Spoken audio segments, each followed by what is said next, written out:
So అది కూడా రోజులో ఎన్నో గంటల పచ్చి నుంచి పచ్చి ఆకులు, పచ్చి ఆమ్ల కరిగిపోవాలి.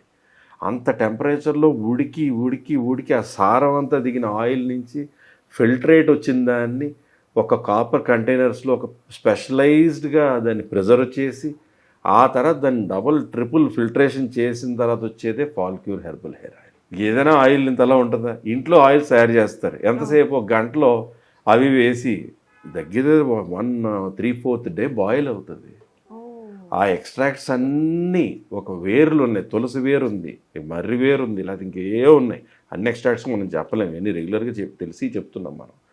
ఇప్పుడు గుంతకలగరాకు ఉంది, అలా రకరకాల ఎక్స్ట్రాక్ట్స్ అన్నీ అవి మొత్తం ఆయిల్లోకి ఆ సారం అంతా మన తెలుగు భాషలో చెప్పాలంటే ఆ ఇంగ్రీడియంట్స్ అన్నీ అందులోకి వచ్చిన తర్వాత వచ్చేటువంటి ఎక్స్ట్రాక్ట్ ఇస్ ఫాల్క్యూర్ మిరకిల్ హెర్బల్ హెయిర్ ఆయిల్.